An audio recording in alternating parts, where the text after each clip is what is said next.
नमस्कार। कक्षा 8 विषय विज्ञान अध्याय 4।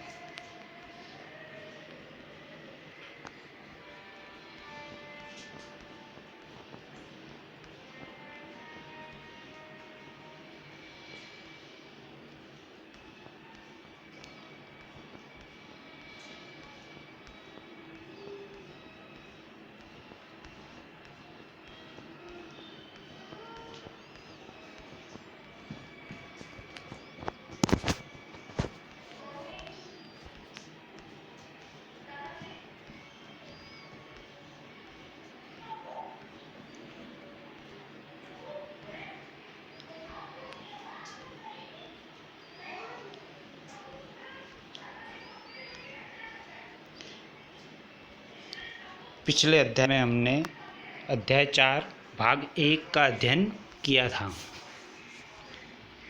आज उससे आगे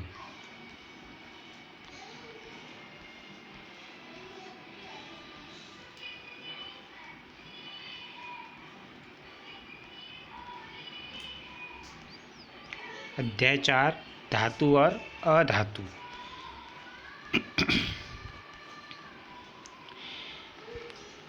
पिछली वीडियो में हमने धातु के कुछ सामान्य गुणों का अध्ययन किया था।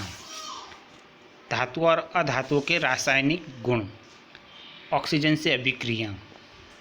जैसा कि हम जानते हैं, आयरन में जंग लगने की घटना से हम परिचित हैं। जंग बनने की अभिक्रिया हमने पिछले कक्षाओं में पढ़ी है। मैग्नीशियम रिबन के वायु में दहन का क्रियाकलाप किया था। दोनों प्रक्रमों में ऑक्साइड बनते हैं। आयरन और मैग्नीशियम की ऑक्सीजन के साथ निम्नलिखित अभिक्रिया को हम पूरा करते हैं। Iron plus oxygen plus H2O, magnesium plus oxygen प्राप्त होती है।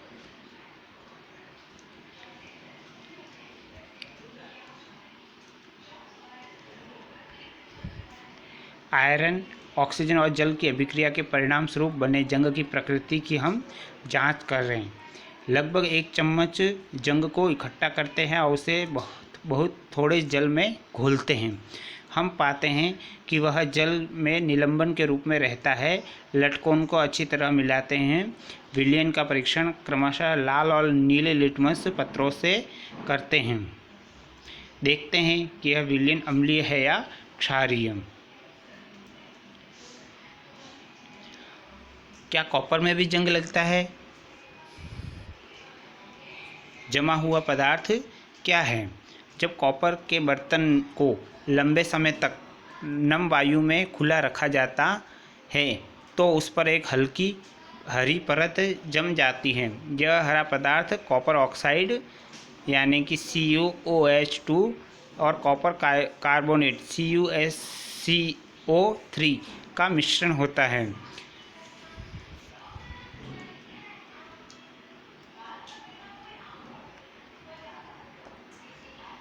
अब मैग्नीशियम रिबन के दहन के क्रियाकलाप का हम स्मरण करते हैं।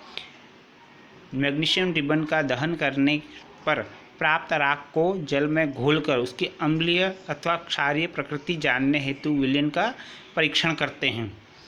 विलयन अम्लीय है या क्षारीय, यह सुनिश्चित करेंगे।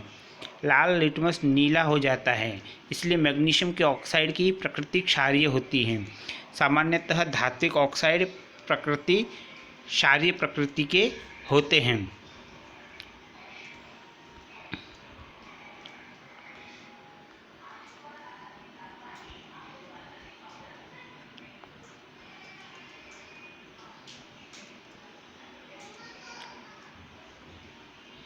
सल्फर और ऑक्सीजन की अभिक्रिया में बनने वाले उत्पाद का नाम सल्फर डाइऑक्साइड गैस है।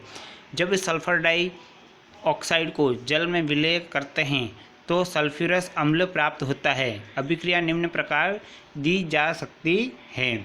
सल्फर डाइऑक्साइड प्लस जल, सल्फ्यूरिक अम्ल। सल्फ्यूरस अम्ल नीले लिटमस पत्र को लाल कर देता है। सामान्यतः अधातुओं के ऑक्साइड अम्लीय प्रकृति के होते हैं। प्रयोगशाला में काम आने वाले कुछ अम्लों और क्षारों के नाम याद करते हैं। उनमें उपस्थित धातु अथवा अधातु की हम पहचान ऑक्सीजन के साथ करते हैं। ऑक्सीजन के साथ ऑक्साइड बनाता है। धातु की जल के साथ अभिक्रिया। सोडियम बहुत अधिक अभिक्रियाशील होता है। यह ऑक्सीजन और जल के साथ अत्यंत तीव्र अभिक्रिया करता है। अभिक्रिया में बहुत अधिक ऊष्मा उत्पन्न होती है, इसलिए यह मिट्टी के तेल में संचित रखा जाता है।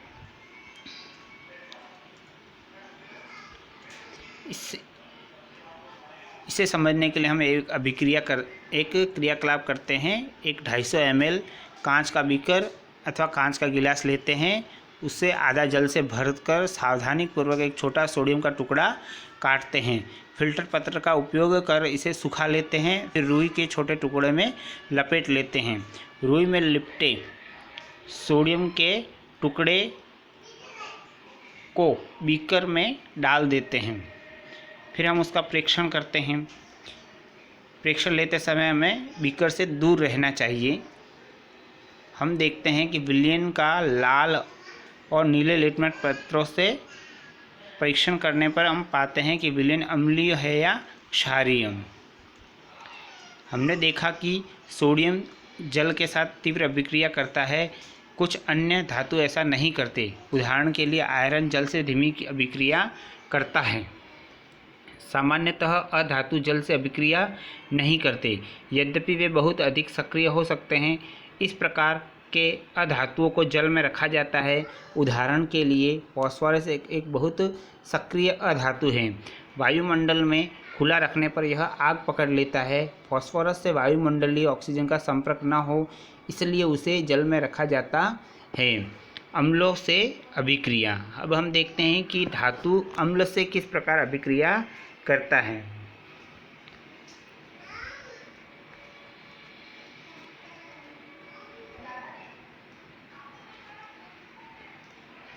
धातु और अधातुओं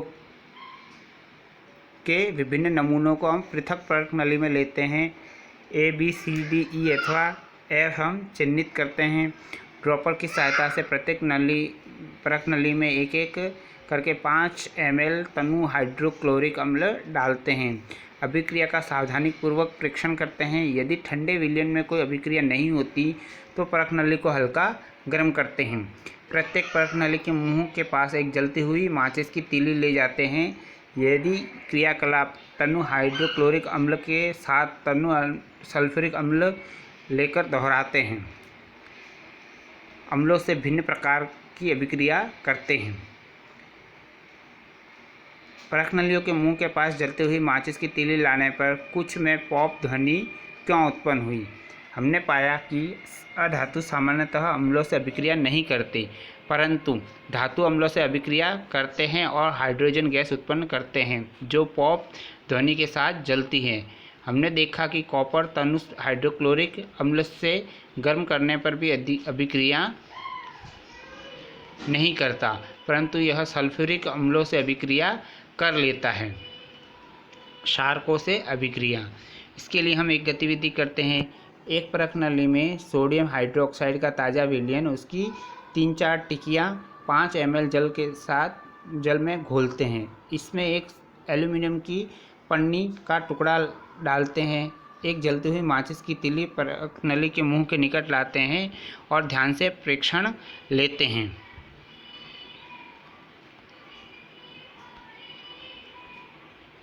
पॉप ध्वनि क्या दर्शाती है?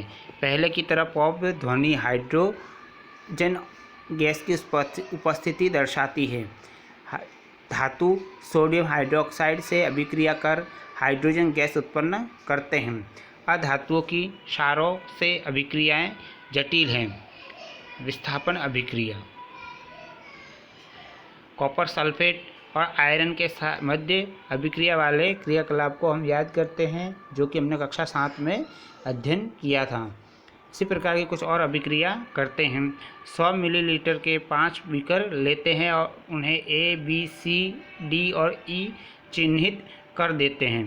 प्रत्येक बीकर में 50 मिलीलीटर जल लेते हैं। प्रत्येक बीकर में पदार्थों में से प्रत्येक का 1 चम्मच डालकर घोल लेते हैं।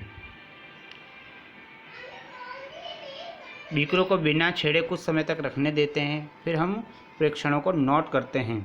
हमने पाया कि एक धातु दूसरे धातु को उसके यौगिक से के जलीय विलयन में विस्थापित करता है।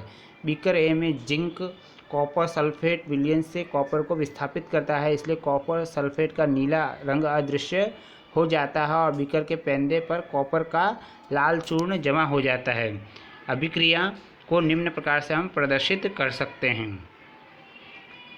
इसी प्रकार बीकर बी में होने वाली अभिक्रिया को भी हम लिखते हैं। बीकर सी में जिंक का कॉपर द्वारा तथा बीकर ई में आयरन द्वारा विस्थापन हो सकता था। इसी प्रकार बीकर डी में आयरन का विस्थापन कॉपर द्वारा हो सकता था। क्योंकि हम बीकर सी में कोई परिवर्तन नहीं देखते, हम इस निष्कर्ष पर पहुंच सकते हैं कि कॉपर जिंक सल्फेट से जिंक को प्रतिस्थापित करने में सक्षम नहीं है। परंतु क्यों?